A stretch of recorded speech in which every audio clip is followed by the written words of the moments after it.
Hey, welcome everyone to Pro Mindset Podcast. This is your host, Craig Domann.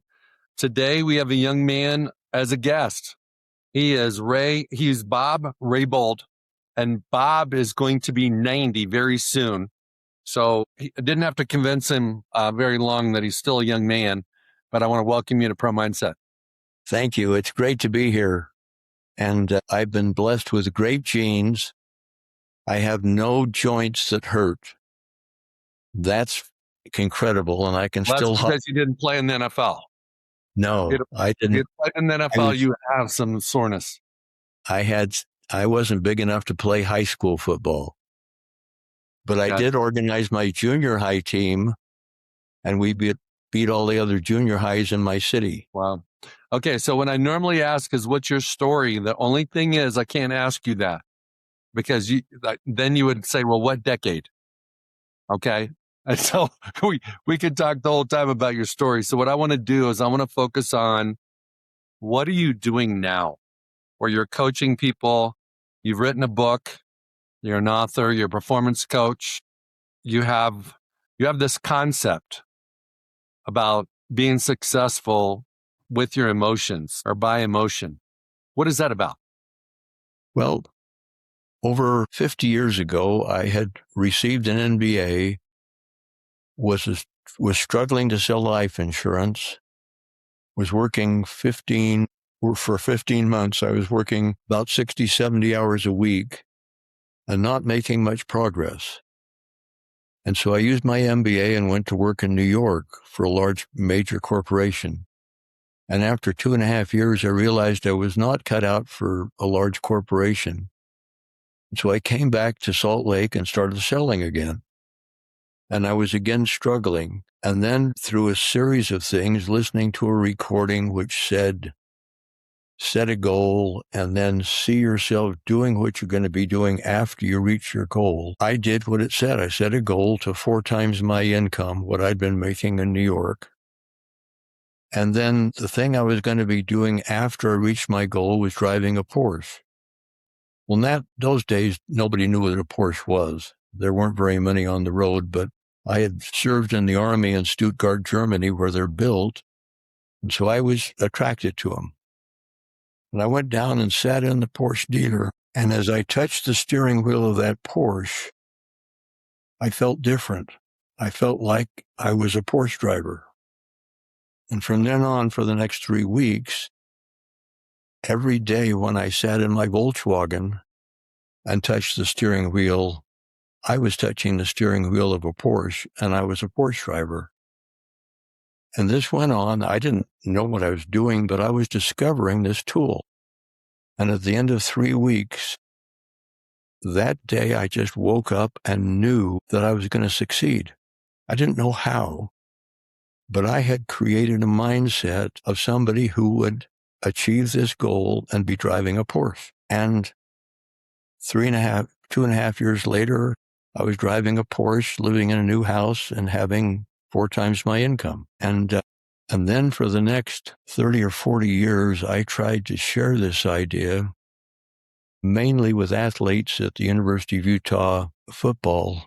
And from time to time, I had a chance to work with them. I worked a lot with kickers, but I didn't really understand it. And then 5 years ago, I decided to really understand it and started writing a book, and I wrote 2 books.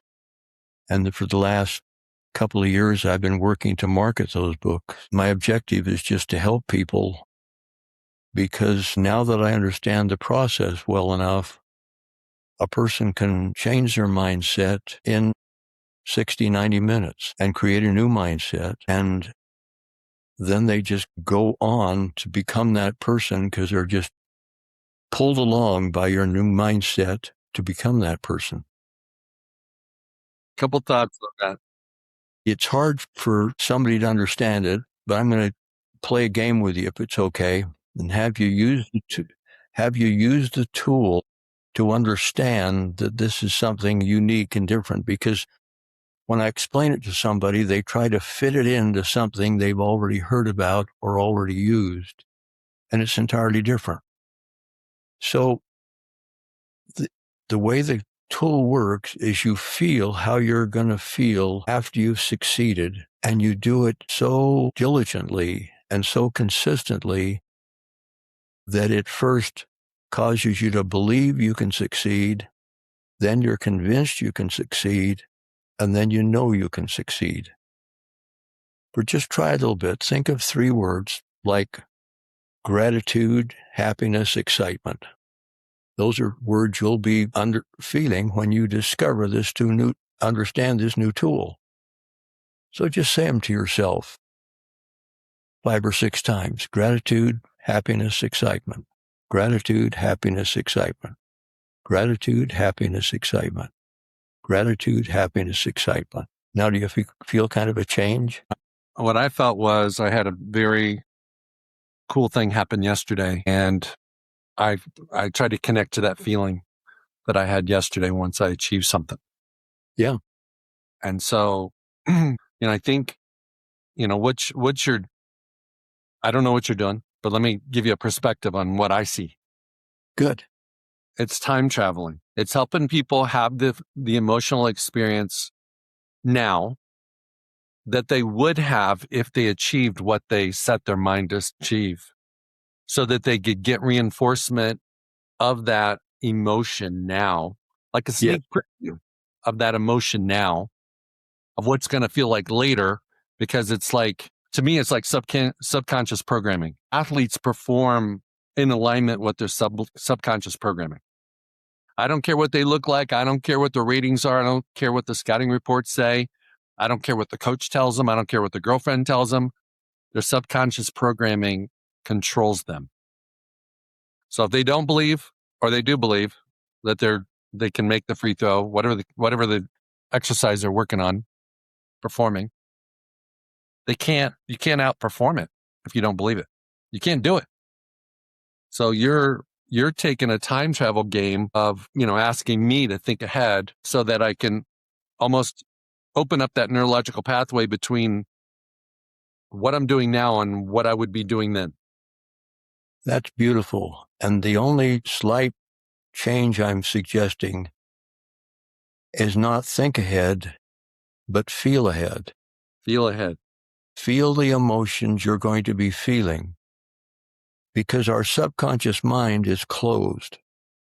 When we try to do something new, it fights us, because all the ideas that we've collected are held in place by emotions. And we try to think, I believe I can do this. I think I can do this. But the subconscious mind is held in place. And what I think of it is we've chopped the subconscious mind open, much like we chop an onion open. And we're putting the goal now inside the subconscious mind. So now our subconscious mind, we're putting it there with enough emotions to outweigh the emotions that are keeping us from thinking the way we're now thinking and feeling the way we're now feeling. So that now our subconscious mind is helping us achieve the goal. We've set a new mindset, and this new mindset is helping us achieve the goal rather than fighting us. And when that happens, now our higher power, the universe, whatever you want to call it, starts to help us. Before it can't, because that would be violating our freedom of choice. And so and now others start to help us. Circumstances seem to change. I mean, a whole bunch of things happen that are almost magic, because we accumulated enough emotions to put our objective inside our subconscious mind. Okay. Let me take a stab at that. Our subconscious mind is locked and it's set. Doesn't like change. And the only way to have a mind shift is to have a new emotion. And so emotion is the fuel that allows you to go from a mindset to a mind shift into a new mindset. Beautiful. And most athletes have a mindset, and very few have the ability to have the shift. And so they kind of are who they are. That's why sometimes coaches or front office people would think, hey, well, I'll trade him Maybe a change of scenery will help them. It's still the same mindset that shows up with the new team. Well, and there are some studies that show that if you change your zip code, you have an increased chance of increasing your income, assuming you go to a zip code where the income is higher, just because you're surrounded by new people that think differently and help you change that mindset. I like to compare this to traditional growth. With traditional growth, you take an athlete and you really work with him. And over time, that athlete will improve. And after he's improved, he now changes his mindset. So that doing this same technique, this same task, this same play, this same group of plays is easier for him the second time because now he sees himself as somebody who can do it. With this, we change the mindset before we start so that the journey is pleasant instead of frustrating.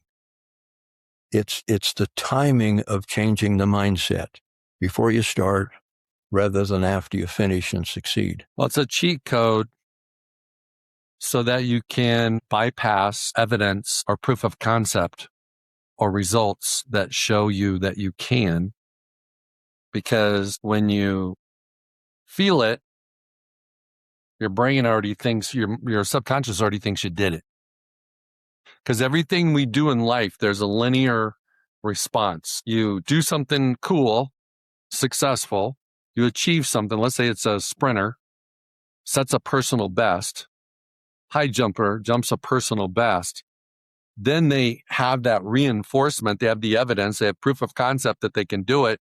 So now they believe they can, jump 7 feet. But what you're suggesting is you could, as long as you got the ability, mentally, you could create freedom in your subconscious programming so that you could actually do it before you feel you can do it and believe you can do it before you actually do it.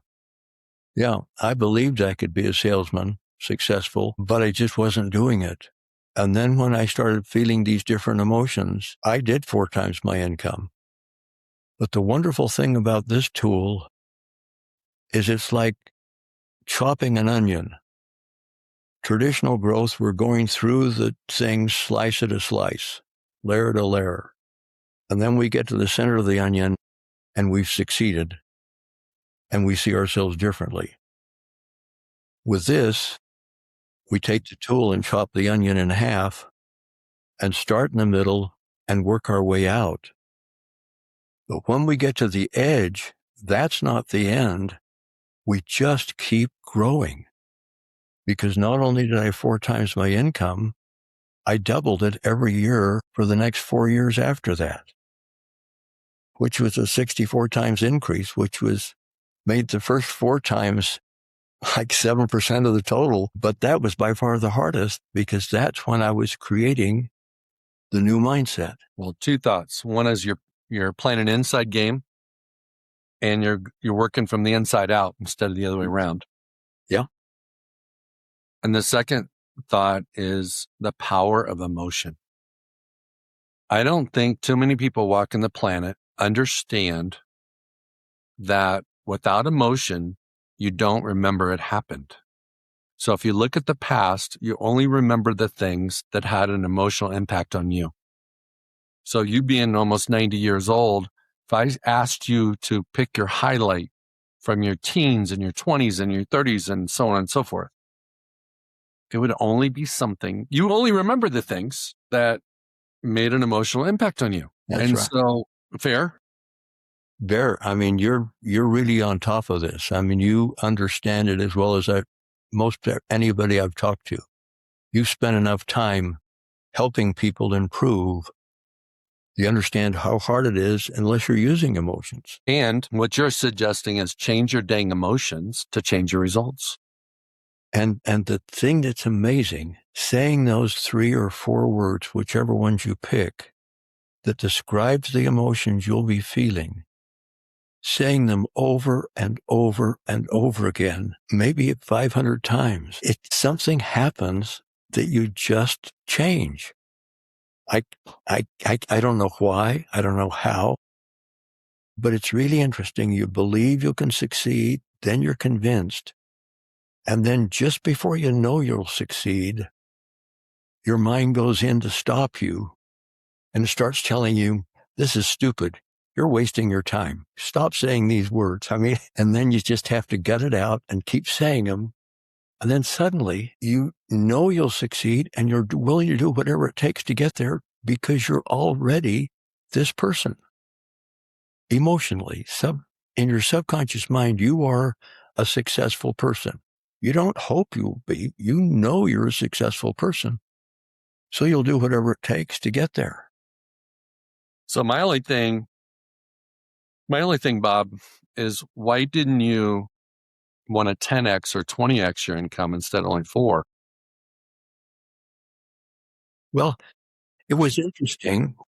I did, I got to where I went in New York. I was making $8,000 a year with an MBA.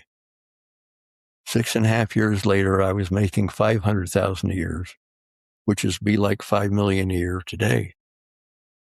And I thought, making money is too easy. I want to understand the human mind better so I can share this with others. And so I started doing these other things. And in the meantime, built a business that we sold and gave me financial independence. And I've just been trying to understand this, but at that time, I just thought it was a way to increase results. I didn't realize it was a way to change anything. I can become a better person. I've lost weight without dieting. I've overcome childhood trauma. I've used it on all sorts of things. And now it's really been in the last, your timing is perfect because it's been in the last couple of months that I've really understood how to use it. And people can begin to understand it, but it takes daily reinforcement. And so we're going to set up a training to help people on a daily basis get messages from us so they'll keep accumulating, keep saying these words, which accumulates the emotions so that they can do it. But one of the wonderful things about it, when you get to step 4, where you're willing to do anything on one goal, you can then use it on another goal, even though you haven't reached the first goal. So you can have 2 or 3 mindsets change, helping you simultaneously.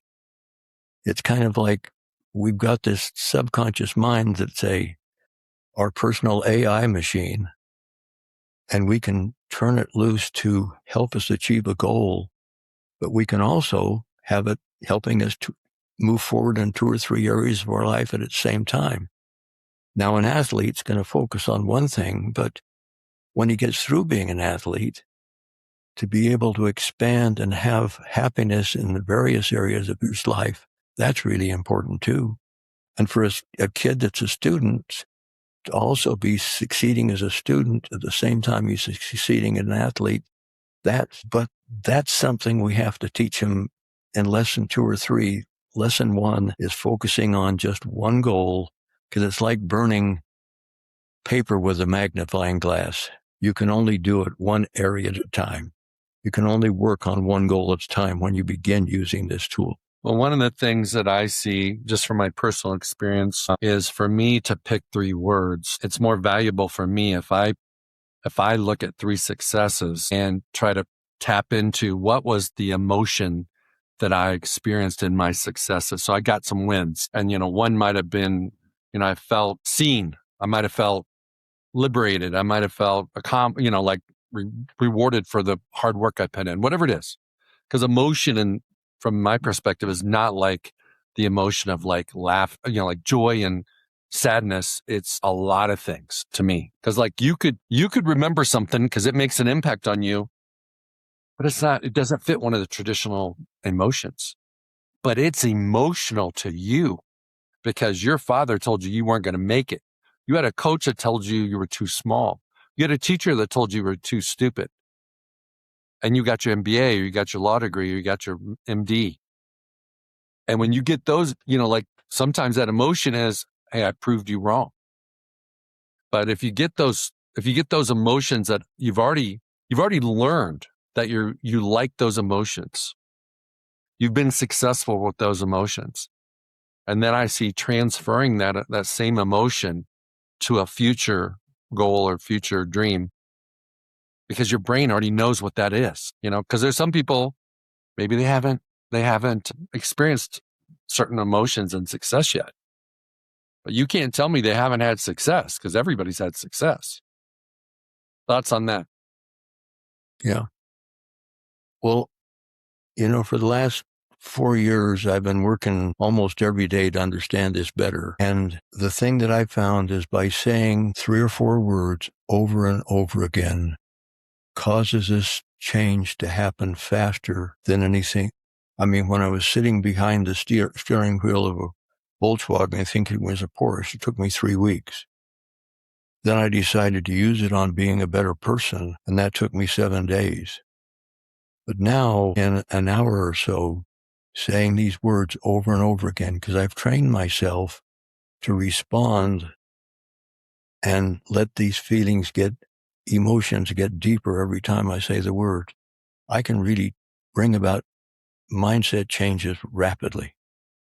And I think that's the real power of this, is that the speed at which you create this new mindset, because the faster you create it, the faster you can enjoy the journey, and the faster you can get outside help, all those things. And so I'm after, if there's a faster way, I'd like to try it. But just in my experience, saying the words is the fastest way that I've found.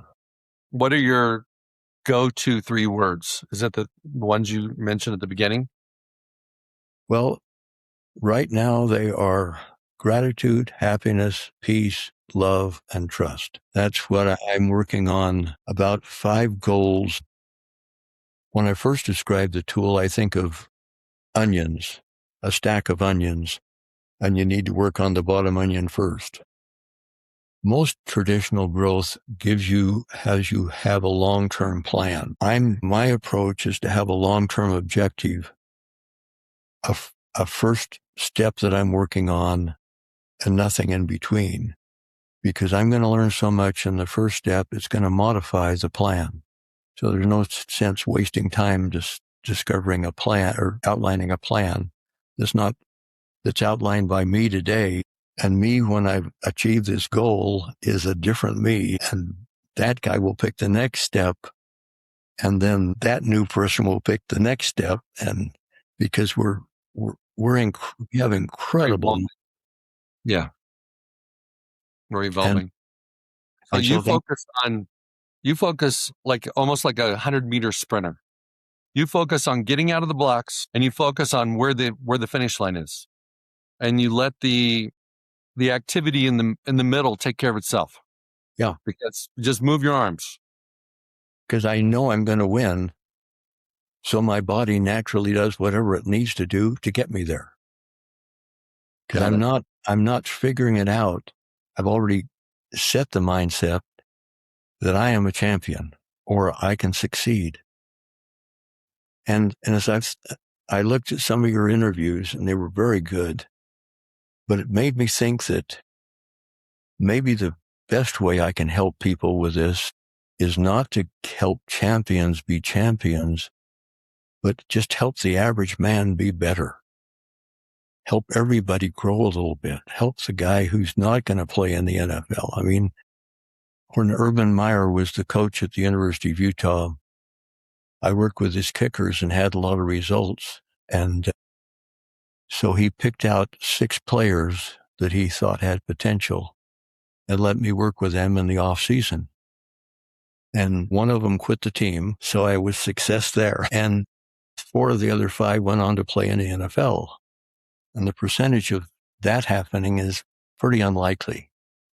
And then we had so much success with those kids that Urban kind of let me have access to the whole team. And I was working with about 25 kids by the time we started playing ball in that undefeated season. And it was Was Alex Smith the quarterback? Yes. Who was your Alex Smith? That's cool. For a football junkie who never was big enough to play, to be able to stand next to the head coach for a whole season on almost every practice was just lights out, crazy. And then I had enough success with the kickers that when Urban was winning the national championship, he had a place kicker that kept missing field goals.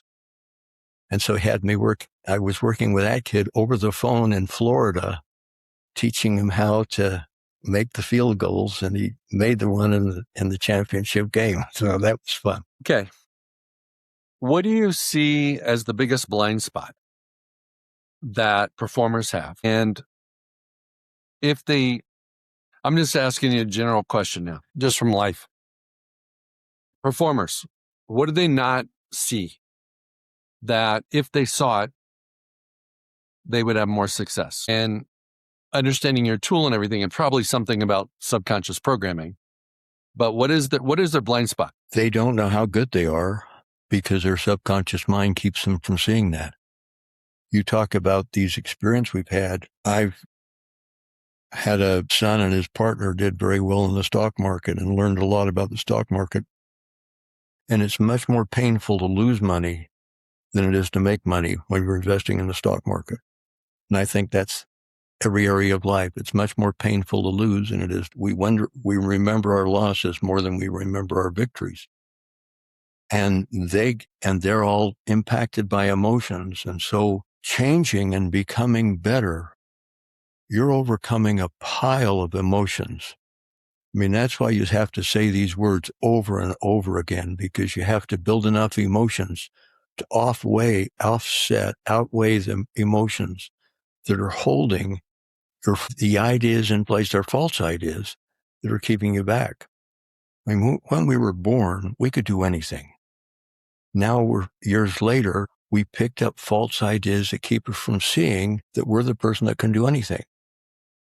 And what we're doing with this goal, with this tool, any tool really, is removing false ideas so we can see more of who we really already are at the time we're born. And so it's just, I think the biggest thing is convincing people the power of their subconscious mind, and then secondly, convincing them how easy it is, how saying a few words is so powerful in giving them control over their lives now that they don't have. One of the things that's always amused me is the connection between your subconscious mind and your body. And if you look at driving home from the grocery store, someplace you go all the time, you don't use a GPS and you don't worry about what the name of the street is and where you should turn right or left. You get home and you realize you're in the driveway and you just drove 10 minutes and you have no idea how you got there because you just were autopilot. Yeah. Athletes do the same thing in their sports. Yeah. Business people do the same thing in their businesses. Salesperson people do the same thing in their sales calls. They're on autopilot. Yeah. And I like to say that your subconscious mind controls about 90% of what you're doing without any conscious mind involvement. I mean, we breathe, we sleep, we rest, we eat, like you say, we drive a car, we ride a bike, we walk, everything. We don't think. We think, but it's our subconscious mind, which is incredibly powerful, is controlling this. And until we can control that, we're pretty much a victim of the programming that's gone on in the past. So the tool is really to change your subconscious mind so that you can perform differently. I think of it as taking a big red onion, chopping it in half, and you can see those slices of the onion. And instead of fighting through from the outside, you're right to the core and you change the core. Now the onion is helping you instead of fighting you. Okay, so you mentioned before, and we all know it's true. What happens when you do everything right? You have these emotional conversations with yourself about this is how I'm going to feel. And then you start not just getting external resistance from life and competition and, price issues or weather issues if you're an athlete, but the more deadly resistance is the internal resistance of your negative self-talk saying, hey, are you sure? How do you handle overcoming your negative self-talk when you've been doing everything right to try to get the Porsche? Once you know you're going to succeed, it changes your life because waves keep coming and and if you don't know you're going to succeed, a wave can knock you down and keep you down. But once you know you're going to succeed, those waves are change and they become learning experiences. It may take you a day to recognize. I mean, I just got knocked down yesterday and it took me a few hours to recognize this as a learning experience, but it really opened my mind that these experiences are there to help us. It's like you can be knocked down by a wave from the ocean, or you can catch it and propel yourself forward. That's one step. And the other is, until you know you're going to succeed, you just need to keep piling on emotions until you come to that point. Until people start using this tool, they don't understand how powerful it is. I mean, it really is. I mean, it's kind of fun how fast it works. Well, I got to believe that knowingness, it's fundamental in athletic performance. If you know you're going to win, you know you're going to beat this guy, you know you're going to hit the pitch out of the park before the pitcher lets go the ball. There's a knowingness that goes along with your knowingness. I haven't studied this stuff, but knowingness to me is when your subconscious programming finally decides to believe it, even though you've never done it. So you think you're a champion and you're not a champion, but now you know it and you really believe it, you got a better chance of actually becoming a champion. Well, and two other things. Failing is okay. Failing just happens, and it's a way to learn how to succeed more in the future. And to let failing knock us down is a waste of time. But the other thing I learned, I thought that I would deal with athletes because they were the most motivated to win. And after doing that for a long time, I realized that that's the toughest place in the world to work. Because when you're in business, there's nobody trying to keep you from succeeding. Or very seldom there is. I mean, it's your own creativity that allows you to succeed. But an athlete, and you've got somebody who wants to win as bad as you do, and maybe more, and it becomes a battle of wills that really test and maybe overcome all the positive thinking you do or all the emotions, because he just may be better than you are, and that'll teach you something. And so sometimes we pick goals that are beyond our capacity and fail, and that teaches you something. But most often, they are there to teach us lessons so we can just learn something that will help us be more successful in the future. Well, I think there's no doubt in sports, external forces come from lots of different places. The opponent, the difficulty of the course, the weather, the officials' calls, your health, the health of your opponent, maybe even your strategy sometimes can work against you. Your coach has the wrong game plan, doesn't have the best game plan. And you're running, and you had a great game plan on paper, but once you get in the game, the other team was anticipating that game plan. And so now your game plan is not working. And so some coaches are really good at making adjustments mid-game. A lot of them aren't, because they invested the whole week, the whole time period between the previous game and this game, being sold on this game plan's going to work. Their subconscious mind is sure that game plan's going to work, and you can't convince them otherwise. and it's not working, and it still doesn't matter because they're convinced you're describing what we're talking about. Yeah. No, their mindset is locked. It's set in stone. And unfortunately, when they have mindsets like that, they usually blame the players. Yeah. Like, oh my God, my Joes we just didn't have the same Joes they had. Instead of changing it up, coming up with a new strategy midstream, experimenting on the go. There's nothing wrong with experimenting. You just might find out there's a better way to do it before it's too late. Yeah. Well, you really understand as well as anybody I've talked to. So it's pat I'm on your almost as old as you, man. I'm catching up with you, bro. Well, No, I've lived through my clients, 300 guys, 300 lives, 300 journeys, and you learn a lot through their highs and lows. Best way to learn. And through my own as well. But yeah, you start seeing things. You start seeing that knowingness to me is so huge, because what happens is when you say those words over and over again, you almost like trick your mind into knowing it's going to happen. And if you haven't gotten to the knowing stage, you still got to connect to those emotions, because you can't check a box and say, I said it, 25 times today, it's going to happen. But one thing I would keep in mind, because we are all okay when we're born, we have tricked ourselves into believing we can't do it. And we're now trying to straighten out our thinking instead of tricking ourselves into believing we can. And that's the thing that bothered me for a while, was I conning people using this.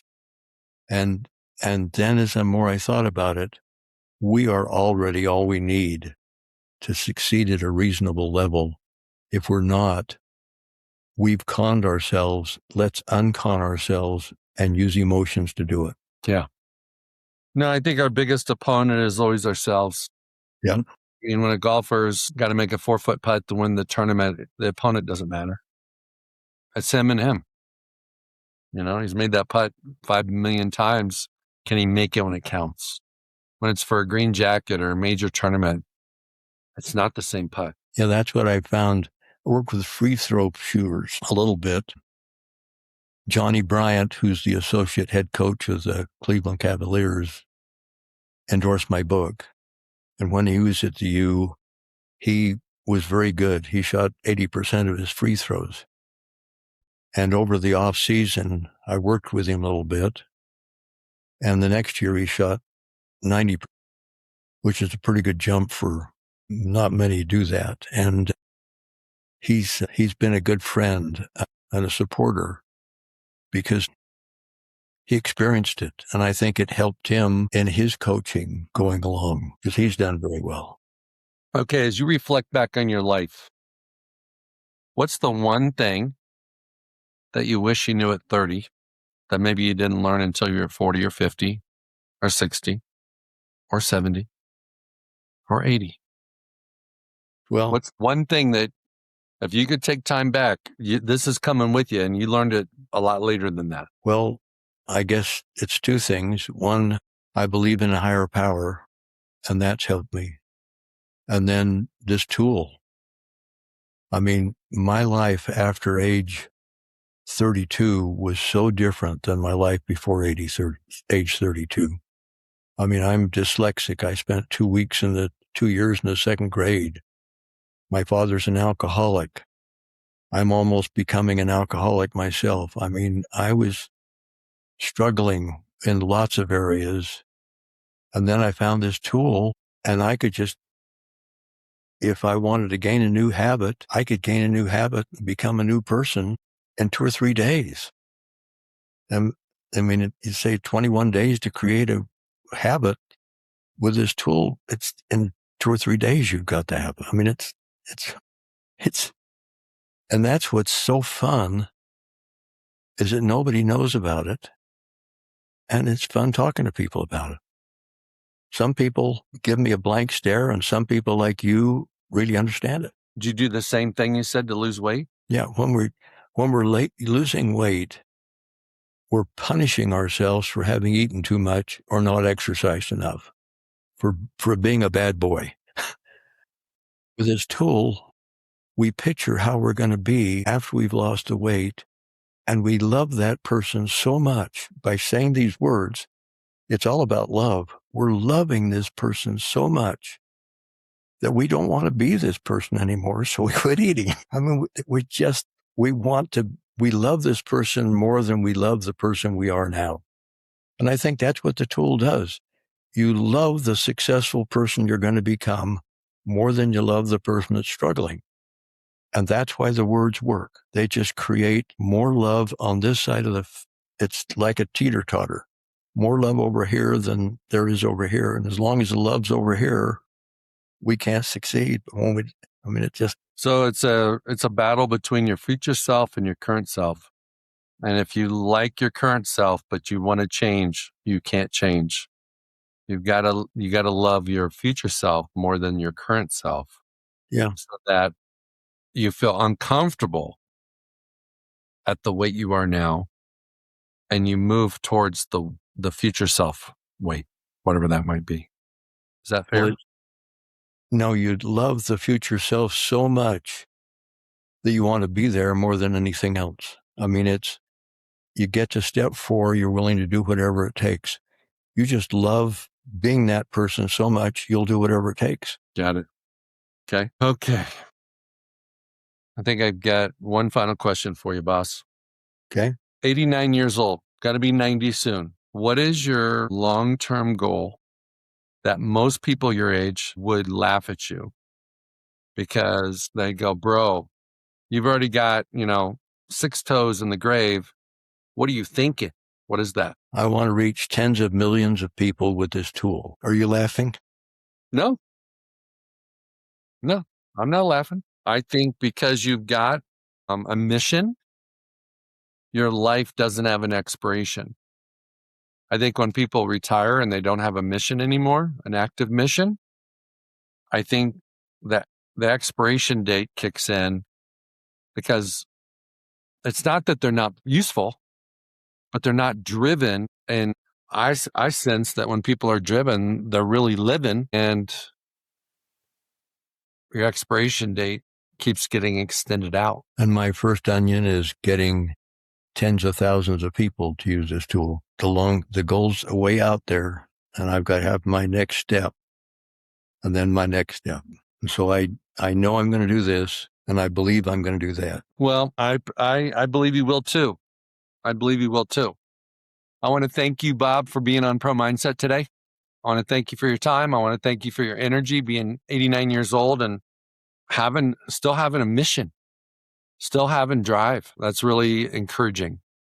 I want to thank you for being on. Well, thank you. It's been a great interview and a great experience getting acquainted with you. Thank you, Bob. Hey, it's Craig Domann, the host of Pro Mindset Podcast. I want to thank you for listening or watching today's show. And you can catch us every week on the normal social media platforms like YouTube, Facebook, Instagram, and all the listening podcast platforms. I hope you enjoyed today's show. And more importantly, I hope you gained a Pro Mindset insight. Please be sure to rate and review Pro Mindset Podcast. And I look forward to catching up with you on our next show.